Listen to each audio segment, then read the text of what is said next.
JSSC CGL 2021 के खोरठा पाठ्यक्रम में बदलाव को लेकर रांची में खोरठा भाषा प्रतियोगी छात्र संघ ने राजभवन के समक्ष धरना प्रदर्शन किया।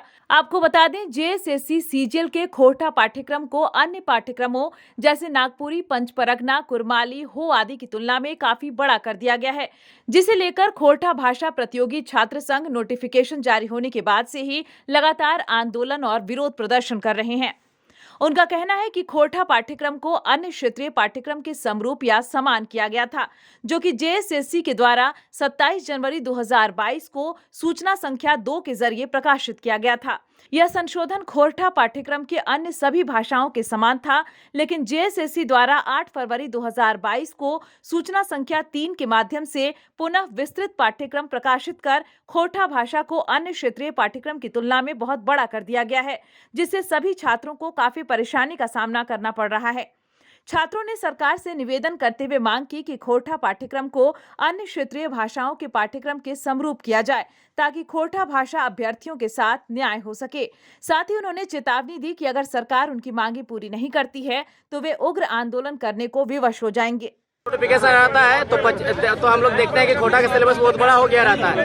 25 तारीख को हम लोग खोरठा दिवस मनाते हैं लंबोदर महतो के आवास में। हम लोग सर से रिक्वेस्ट करते हैं और भी कार्मिक विभाग जाकर के हम लोग लेटर देते हैं। देखिए लेटर यहाँ पर भी है, लेटर देते हैं तो सिलेबस को मिनिमाइज किया जाता है, मतलब सभी भाषा के अनुरूप में उसको समरूप कर दिया जाता है। लेकिन कुछ दिन के बाद कुछ षड्यंत्र हो जाता है, पता नहीं 2 दिन में क्या जादू हो जाता है कि सबसे बड़ा 9 क्षेत्रीय और जनजातीय भाषा है, उनमें से सबसे बड़ा सिलेबस खोरठा भाषा का कर दिया जाता है। और कुड़ुक हो गया संथाली हो गया, ये सब का उर्दू का सिलेबस इतना छोटा है, और भी जितना भी भाषा है सबका सिलेबस बहुत छोटा रहता है, खोरठा का सिलेबस सबसे बड़ा रहता है। तो हम सरकार से पूछना चाहते हैं कि हमको पढ़ लिख के पीएचडी करना है कि पढ़ लिख के हमको नौकरी लेना है। हम आजीविका चलाने के लिए यहाँ पे रांची में आके नौकरी का तैयारी कर रहे हैं ना, हमको तो पीएचडी नहीं करना है, खोरठा में स्कॉलर नहीं बनना है। तो हम सरकार से यही अनुरोध करते हैं कि बाकी जितना भी 9 क्षेत्रीय और जनजातीय भाषा है उसके अनुरूप में हम लोग का सिलेबस को समरूप कर दिया जाए। हम लोग को कोई और मांग नहीं है कि जो खोरठा सिलेबस जो अप डाउन हो रहा है, एक बार घटा रहा है, बढ़ा रहा है, और जो भेदभाव हो रहा है खोरठा भाषियों के साथ है ना, उसके खिलाफ में हम लोग हैं। ठीक है, बिल्कुल आकाश जमीन का सिलेबस का अंतर है अगर कंपेयर करें और जो रीजनल लैंग्वेज है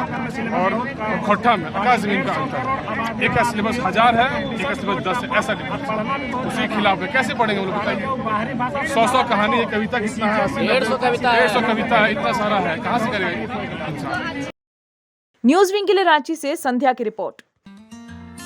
Giridih is a small place, and we have like very less facilities in terms of education and this kind of infrastructure.